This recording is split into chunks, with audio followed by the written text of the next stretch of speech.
saat ini saya tengah berada di Taman Agro Standar BSIP Jawa Barat, di mana saya mau ngajakin Sobat Tani untuk ngobrol dengan pengelola Taman Agro Standar BSIP Jawa Barat, yaitu Bapak Wawan Wahyudin. Ayo Pak, sini Pak. Selamat pagi Bu. Pagi Bapak. Ini cuacanya lagi enak banget cerah di Lembang, cerah, dan yang lebih mencerahkan lagi nih Sobat Tani, kalau jalan-jalan ke sudut sisi kiri dari bangunan kantor, ini ada satu lahan yang dipakai untuk menanam ya Pak ya? Pemanfaatan lahan pekarangan. Pemanfaatan lahan pekarangan. Emang luasnya berapa nih Pak? Area sini aja nih? Ini area sini kurang lebih ada sekitar 200 meteran. 200 meter untuk tanaman apa aja nih Pak? Ini tanaman macam-macam. Ini ada sistem tumpang sari, jadi ada labu kabocha, ada cabai tanjung, ada brunkol, ada brokoli, ada bordernya jagung. Nah ini sekitar ada kentang juga, jadi semua tumpang sari. Oh, 6 tanaman di lahan 200 meter. 200 meter. Iya. Wow, rame ya Pak ya. Ini ajak saya keliling-keliling dong Pak untuk lihat langsung. Karena boleh. kita sambil ngobrol-ngobrol ya Sobat Tani ya, untuk cari tahu bagaimana nanti pengelolaannya juga, kemudian juga pupuk apa sih yang digunakan, sampai kalau dilihat nih ya Sobat Tani, ada satu labu yang ukurannya sampai 3 kilo. 3 kilo ya labu madu. Penasaran kan kayak apa? Ikutin terus ya. Sobat Tani, di area tengah-tengah ya Pak ya kita ya, tengah-tengah dari lahan. Ini saya ngeliat ini dia ada labunya, ada cabai tanjung, terus di bawahnya ada juga kubis, ada bawang. Wow. Nah, 1, 2, 3, 4 komoditas sekali untuk berusaha tani. Ini kita belum sampai Sobat Tani ke labu yang ukurannya 3 kilo, karena ini labunya masih labu kabocha. Labu kabocha ya, nanti ada labu madu. Nah ini dia ya Pak ya? Iya, ini labu madu. Ini satu pohon ada, nanti saya simpan satu pohon tuh 4 biji. Nah satu biji ini bisa sampai ya 3 kilo, sebenarnya bisa sampai 4 kilo, 5 kilo sebenarnya besarnya. Anak bayi baru lahir. Tapi nanti dibuat 3 kilo aja, karena ini satu pohon ada 4 biji. Oh, 4 buah, ya satu pohon. sebenarnya nih lihat, kalau dibanding sama tangan saya jelas lebih besar ini ya. 3 kilo. Dan masih bisa dikembangkan lagi Masih ya Pak ya? dikembangkan lagi. Sampai dengan? Ya bisa sampai 5 kilo sebenarnya kalau mau di itu. Jadi gimana keinginan kita, mau pasarnya yang pingin yang 3 kilo, yang sekilo, tergantung permintaan. Tapi memang kalau untuk produktivitas biar tinggi mah agak gede, nggak apa-apa, nanti jualnya pasar tersendiri. Nah ini yang paling penting untuk diketahui masyarakat, dengan beragam tanaman, emang penerapan standarnya itu harusnya kayak gimana sih Pak?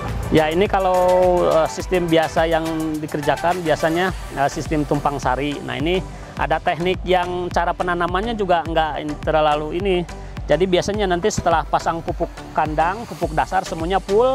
Jadi pemupukannya full untuk setahun. Jadi bisa sampai 25 ton sampai 30 ton per hektar. Jadi sekali pasang pupuk nanti bisa berkali-kali sebagai tumpang gilir. Nah pertama ini tumpang sari, nanti setelah tumpang sari ini ada tumpang gilir lagi. Biasanya per berapa bulan? Nah ini per habis 4 bulan, 5 bulan, udah habis cabai, masa habis panen, nanti masuk lagi tanaman yang lain seperti kacang, atau kacang merah atau kacang buncis, itu bisa masuk lagi, atau selada, nanti bisa masuk selada atau lettuce yang lainnya. Jadi bisa dimanfaatkan. Nanti terakhir bisa jagung terakhir.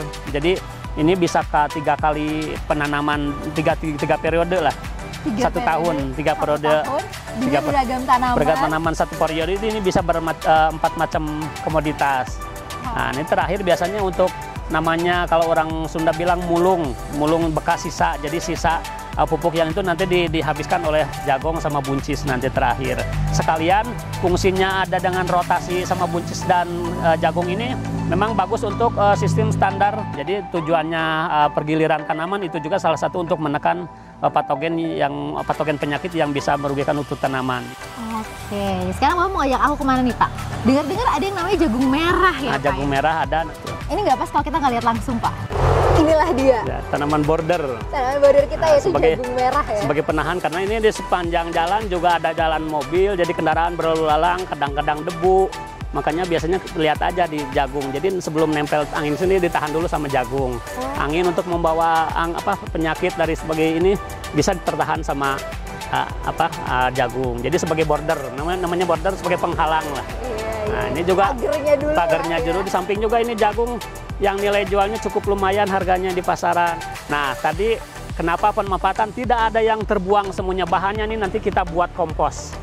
Dari jagung nanti digiling ya? Dari pohon-pohonnya tidak ada yang terbuang, mulai daun sampai tongkol kita buat kompos atau nanti sebagai pakan ternak, nanti kotoran ternaknya bisa untuk itu lagi. Jadi semua tidak ada terbuang. Nah, sebagai pupuk organik, tambahan pupuk organik, makanya ini subur sekali karena itu baru mau aku tanyain loh Pak. Iya. Di sini kelihatan banget loh Sobat Tani bahwa tanaman-tanaman walaupun areanya terbatas gitu ya atau kecil, tapi tanamannya beragam dan bagus-bagus ya. Tampilannya cantik-cantik, apalagi tadi kita udah lihat labu yang ukurannya besar banget gitu. Tipsnya apa tuh Pak? Nah ini nanti biasanya pengolahan pupuk organik juga kita campur dari pupuk bahan-bahan organik yang dari kotoran kelinci, kambing. Nah ini dari apa? Dari bahan-bahan sisa-sisa tanaman yang bisa itu digiling lagi, diolah, difermentasi selama sebulan sampai sebulan setengah. Itu difermentasi dibulak-balik setiap seminggu sekali. Nah menghasilkan pupuk organik yang matang, yang betul-betul siap untuk diserap oleh tanaman. Sobat Tani, tadi kita udah ngobrol seputar petanamannya, jenis-jenis tanamannya, kemudian bahkan sudah menyinggung soal pupuk kandang. Yang paling penting untuk diketahui Sobat Tani nih ya Pak ya, nggak kalah penting adalah gimana sih Pak pemeliharaannya? Susah nggak sih? Atau ada nggak sih pemeliharaan yang terstandar? Nah ini untuk pemeliharaan, ya, memang kalau untuk jenis tanaman Solanaceae itu untuk di dataran tinggi itu berat kalau kita mau full organik itu. Tapi memang di samping itu juga kita bisa berbudidaya, tapi kita harus memenuhi standar ambang batas residu pestisida nanti diperhatikan. Nah, bagaimana cara supaya kita ambang residu pestisida? Nah, kita dengan pengendalian hama terpadu. Nah, ini pengamatan, lihat biasanya kan kalau petani sampai putih gitu pestisida, kadang 4 macam jenis pestisida disatukan. Kita pengendaliannya juga disesuaikan dengan tepat sasaran, tepat waktu, dan tepat guna. Tepat sasaran, jenis penyakitnya apa, jenis apanya apa. Nah, tepat guna, pestisida yang digunakan sesuai dengan jenis penyakit.